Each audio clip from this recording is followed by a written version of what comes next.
Bismillahirrahmanirrahim. Alhamdulillahilladzi arsala rasulahu bil huda wa dinil haq liyudhhirahu 'alad dini kulli wa kafa billahi syahida. Alhamdulillah, kita bersyukur sebesar-besarnya kehadirat Allah Subhanahu wa taala atas limpahan karunia Rahman Rahimnya yang tak ada henti Allah anugerahkan kepada kita, sehingga kita bisa tetap beristiqamah, bersujud, bertakbir, bertahmid, bertasbih, beristighfar kepada Allah. Semoga ini bagian dari curhatan global kita kepada Allah, tanpa harus kita merinci keresahan kita, tanpa harus kita curhatkan keluhan-keluhan kita, tetapi melalui kalimah-kalimah thayyibah tersebut Allah menggantikan apa yang kita resahkan menjadi sebuah ketenangan, apa yang kita pikirkan berat menjadi sesuatu yang ringan, apa yang kita pandang sesuatu yang tak berujung. Semoga Allah memberikan harapan yang nyata dari setiap keinginan. Hadirin yang dimuliakan Allah, sesi kita kali ini mencoba mengungkap satu kalimat yang kurang lebih 70 kali Allah ungkap di dalam Al-Quran. 16 ayat Allah ucapkan secara spesifik, yakni kalimat sabar. Dan barangkali ini sudah menjadi kesepakatan universal bahwa sabar adalah proyek panjang yang harus dilakukan, bahkan menjadi fondasi utama ketika kita ingin melakukan apapun, maka dasarnya adalah sabar. Kenapa demikian? Karena sesungguhnya apa yang terjadi dalam kehidupan kita belum tentu semuanya didapat karena kehebatan kompetensi kita. Karena banyak orang yang kompeten di bidang ilmunya, tetapi kompetensinya tak mampu menolong banyak terhadap kehidupannya. Banyak orang yang mampu di dunia manajemen, tetapi belum tentu mampu mengelola sebuah lembaga. Banyak orang yang mampu memimpin, tetapi belum tentu terpilih jadi pemimpin. Banyak orang yang ahli di bidang pertanian misalnya, juga belum tentu dia akan sukses ketika terjun di dunia itu. Nah, ini semua kenapa demikian membuktikan bahwa ilmu kita terbatas. Jadi kesuksesan kita mah anugerah dari Allah, gerbangnya saja yang kita punya. Karena apa yang dulu kita dapat di bangku akademik yang sudah kita lalui, fakta lapangannya kadang-kadang tidak linear. Apa yang kita dapat dalam teori-teorinya, dalam pemecahannya kondisional. Inilah yang disebut kecerdasan sosial yang harus kita bangun. Bahwa orang banyak yang mampu secara akademik, tetapi totalitas environment belum tentu dia miliki. Maka untuk sukses tak bersyarat akademik, dan untuk gagal bukan bagian orang yang tak masuk di dunia akademik. Untuk besar itu syaratnya bukan harus ada di gelar tertinggi, tetapi orang bisa besar justru ada di karya tertinggi. Inilah yang disebut dengan kompetensi. Rasulullah kalau berbicara masalah followers misalnya, itu nggak henti sampai kiamat. Nggak bisa kita bersaing di dunia digital sekalipun, di saat justru Rasulullahnya sudah tidak ada. Tetapi kehebatan pengaruhnya itu mewarnai, bahkan tetap menguasai itu. Tanpa aplikasi, tetapi rolling programnya jalan terus. Kita kadang-kadang yang sudah memiliki aplikasi yang pasti orang mengaksesnya saja belum tentu mau. Ini Rasulullah SAW betul-betul under digital. Sesuatu yang lebih hebat dari apa yang kita bayangkan hari ini tentang keistimewaan. Oleh karenanya hadirin yang dimuliakan Allah Subhanahu wa taala, untuk meraih itu tuh tantangannya nggak sederhana. Jangan dikira yang kita bahas tentang kehebatan Rasulullah itu tanpa ujian. Tapi bagaimana Rasulullah SAW menyikapi kehebatan dengan ujian yang lebih besar lebih dari apa yang dicita-citakannya, tetapi mampu melewati itu semua dengan akhir kesuksesan. Maka Allah Subhanahu wa taala mengingatkan kepada Rasulullah, secara umum, ya ayyuhalladzina amanu ista'inu bis-sabri was-salah.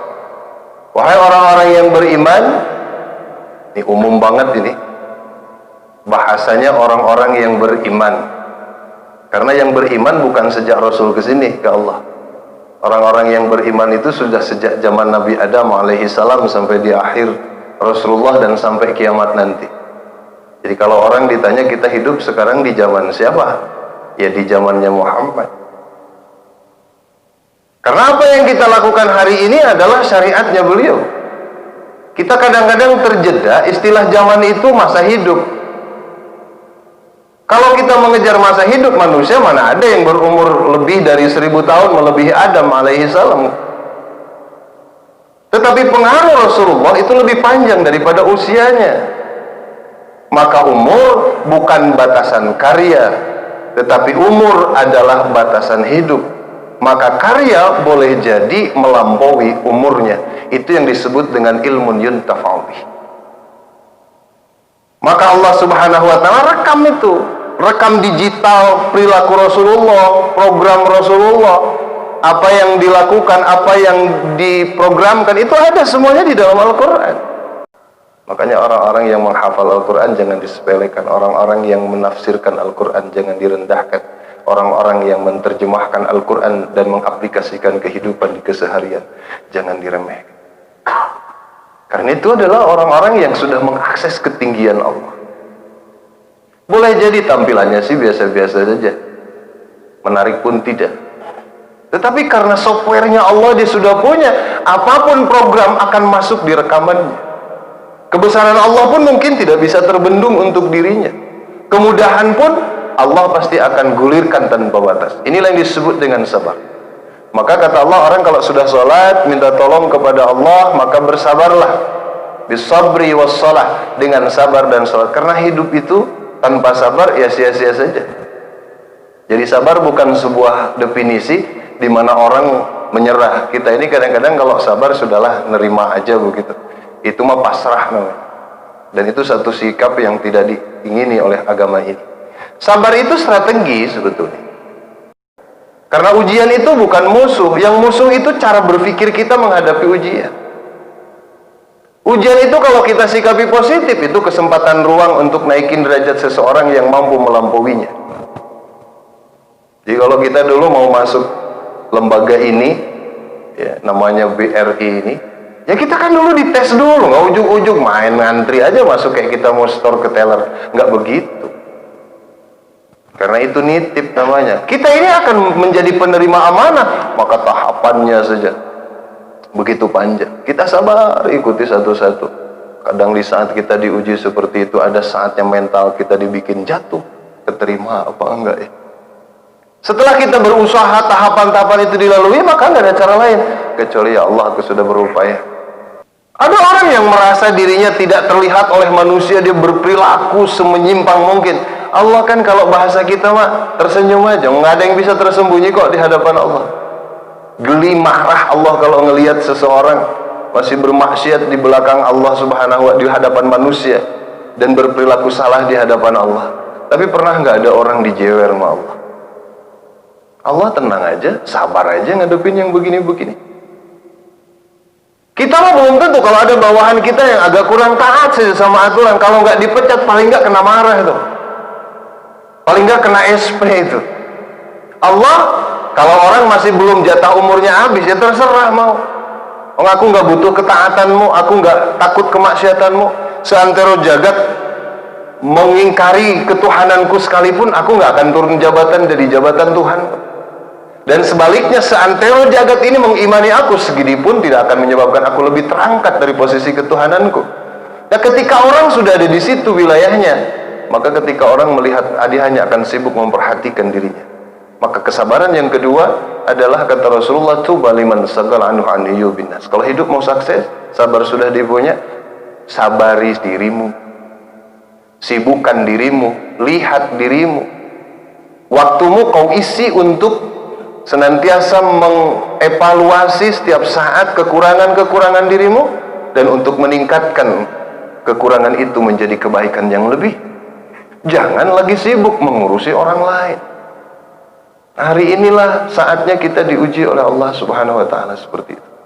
Maka sabar adalah sebuah aplikasi Allah yang boleh diakses oleh siapapun. Karena ini adalah energi yang tidak nampak. Kalau diuangkan sulit dinilai berapa dolarnya. Tetapi kalau tidak dimiliki juga akan menghilangkan nilai-nilai yang tadi. Miliaran dolar, triliunan dolar itu nggak akan pernah didapat kalau tidak ada sabarnya. Kebahagiaan itu akan cuma jadi mimpi kalau tidak ada sabarnya. Hadapi kekurangan diri kita, kekurangan orang-orang di sekitar kita. Mungkin istri kita ketika tidak taat ke kita bukan tidak mau, tapi mungkin belum paham tentang bagaimana ilmu taat. Ketika anak-anak belum sesuai keinginan kita, mungkin bukan anak-anak kita yang tidak baik, cuma dia belum tahu caranya untuk baik seperti ayah. Maka bersabarlah kita menjadi orang tua dari anak-anak dan istri kita, dan sabar pula lah kita menghadapi orang-orang tua sebagai kita anak dari mereka. Dan bersabarlah jadi rakyat dari sebuah negara, dan bersabar pula lah setiap penguasa menghadapi kekurangan rakyat. Gak akan ada seorang penguasa marah ketika melihat kekurangan rakyat. Karena kalau seorang penguasa yang tahu diri tidak akan pernah menyalahkan rakyatnya ketika rakyatnya tidak taat. Mungkin karena dirinya belum sempurna memimpin rakyatnya. Tidak akan ada seorang guru yang tidak sabar menghadapi kekurangan muridnya, apalagi marah-marah menghadapi kekurangan muridnya. Dia hanya akan sadar, mungkin muridku tidak taat, muridku belum sempurna, bukan karena dia bodoh, bukan karena dia ingin melawan, justru karena gurunya belum cerdas dan belum hebat. Jadi kalau di sebuah lembaga ada kegagalan, jangan evaluasi orang lain dulu, dirinya dulu, baru teman-temannya yang lain. Inilah cara kita sukses menghadapi kehidupan dan memaksimalkan kesabaran. Karena itulah energi. Makanya ini dalam keadaan berat, sulit seperti ini, mau manajemen apa lagi yang kita pakai? Hadapi aja. Setelah ini Allah akan munculkan harapan baru. Cukup saja kita nanti buat titik kalau orang lain nggak mau mengakhirinya. Kita akhiri aja dengan titik segede-gedenya.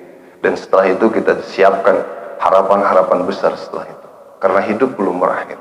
Hadirin yang dimuliakan oleh Allah, ada orang mengatakan hari ini akhir zaman. Itu benar. Tetapi bukan alasan untuk tidak bekerja, tidak berbuat. Karena satu kata yang perlu kita jadikan semua yang semangat, ini zaman belum berakhir. Saya ulangi. Betul ini akhir zaman, tetapi pastikan bahwa zaman ini belum berakhir. Semoga Allah Subhanahu wa taala senantiasa menyempurnakan pribadi kita dengan kesabaran-kesabaran itu, sehingga sesulit apapun, kesulitan itu akan menjadi sahabat yang bisa kita pecahkan setiap saat. Barakallahu li wa lakum.